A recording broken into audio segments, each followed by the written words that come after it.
Haboim. Welcome everyone. We're about to begin Be'ezras Hashem together on Daf Kuf Chof Amud Aleph, starting the new Mishnah on Daf Kuf Yud Tes Amud Beis. The Mishnah discusses the Afikomen. Says the Mishnah, a maftirin achar haPesach Afikomen. The Mishnah states it's prohibited from concluding anything after the carbon Pesach, Afikomen. The Gemara will have to explain what is Afikomen. It's a machlekes. But al kolpanim from the Mishnah comes a lashon of nifteru min hasuda. Therefore, you cannot, when you finish the suda, when you conclude the suda, and eat the carbon Pesach, you cannot then go ahead and partake in Afikomen. Asking more right away, my Afikomen, what is this referring to, Afikomen?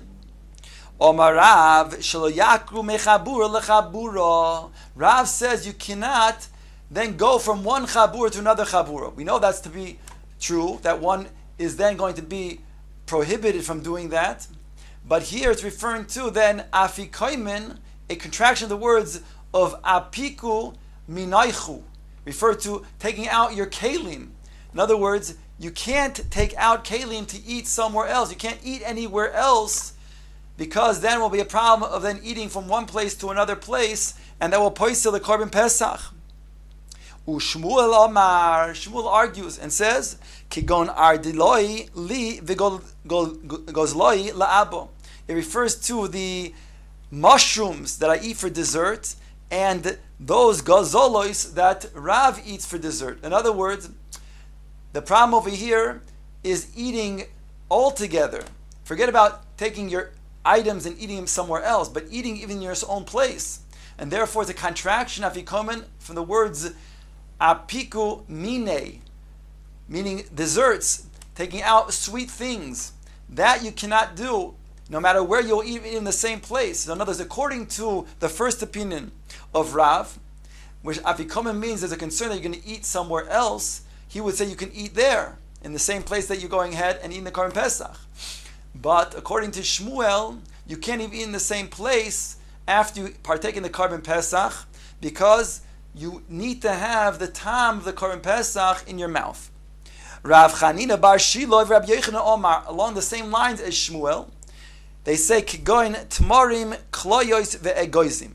They give examples of dates, of those roasted type of grains and walnuts.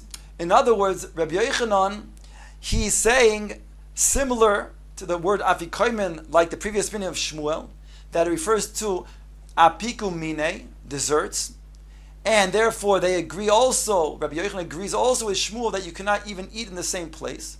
But the difference is that according to the first opinion of Shmuel, he's saying that when it comes to eating meat, it's a problem, because that will then take away the tam of the meat of the Karban Pesach. But according to Rabbi Yochanan, it makes no difference what you're going to eat. Anything will be problematic after you eat the Karban Pesach. Tani Kavos Rabbi Yochanan. The Gemara brings a brayso that supports the latter opinion, Rabbi Yochanan's opinion. Ein maftirin echa acha haPesach kigoin tvarim kloyos ve'egoizim. So everything is prohibited to be eaten after partaking in the Karban Pesach. Rav Yehuda Mar Shmuel. Rav Yehuda is the name of Shmuel. Ein maftirin achar matzah avikom. Bizmanenu, we do not have the Karban Pesach, and therefore the matzah is eaten at the end of Shulchan Orech. We go ahead and eat the matzah, as referred to as the afikomen. So he says over here, Shmuel, that you can't also partake in anything after the afikomen, after eating that matzah. So not only does it apply to the Karban Pesach Bisman, when we had the Karban Pesach, the eating of the Karban Pesach at the end, as the last thing one can eat, but it also refers to the matzah, the last thing one can eat is the matzah, also to remain the tam of the matzah in one's mouth. Tnan, the Gemara brings from the Mishnah, Ein maftiun acha Pesach afikomen. Our Mishnah states, you cannot go ahead and conclude after the Pesach in afikomen. Diuk, achar Pesach u'deloi, aval la'achar matzah maftirin. So there's no problem when it comes to eating matzah. So therefore it's a kasha l'chara on Shmuel. Says the Gemara, Lo mi boy kamar. No, the Mishnah is telling me a lo mi boy. Lo mi boy achar pet matzah deloy nofish tamayim. Not only when it comes to matzah, where there's not such a strong type of taste, and therefore you'll say that's when it's going to be problematic to eat something after the eating of the matzah. That's more pashut. But the Mishnah is coming to machadish even more. Aval la'achar pesach the nofish tamei. But when it comes to eating the meat of the Korban Pesach, that's a strong taste. V'loy matzi avurei, and it will not be removed easily. Less lon bo, there's no problem to eat afterwards. Kamash malon, the Tana of our Mishnah teaches us otherwise. That even when it comes to the Korban Pesach, one cannot eat after the eating of the meat of the Korban Pesach. Name a Messiah lay, let's bring us support for what Shmuel says, that even bizmanein, when it comes to the matzah, that has to be the last thing you eat, and you have to remain with the tam of the matzah in your mouth. As it says in the following, Hasufgonim, Va'aduvshonim, Va'ais kritin, these various types of matzah that cannot be used for your achilas, your mitzvah achilas matzah. These are matzvah that are considered to be matzah of an oshir. They're not lechem oini. For example, the duvshonim are made with honey. It would be like matzah ashira. Adam, however, the Mishnah says, memale kreisoy mehen. A person can fill up their stomach with them. Ubilvad, providing shoyoichal kezayis matzah ba'achron, providing that they eat a kezayis of matzah afterwards at the end. So the Gemara now makes a diuk. Be'achroina in, only if you eat matzah afterwards. Barishoina loy, but to eat matzah beforehand, that's what would be problematic. So therefore, l'chara, the Gemara says we have a good siyuah for what Shmuel says, that indeed you can't eat anything after your matzah. And over here, this supports that, because you can only eat then matzah after these matzahs ashiros, but not before. On top of kuf, chaf amid aleph. The Gemara says, no, you have no proof, because lo mi boy kamar. It was saying a lo mi boy barishoino. Not only eating the matzah beforehand, where you're going to be eating it with an appetite, with gusto, with an appetite, is that going to be permitted? You might say, but to eat after all of these things, then you'll say that's already achila gasa. That means already after you're satisfied, you're going to eat this. That's achila gas, and therefore you cannot eat it afterwards. Kamash malan, there's no such concern. When is the concern? Like we learned in the beginning of the parak, the concern is if it's going to be samuch lemincha.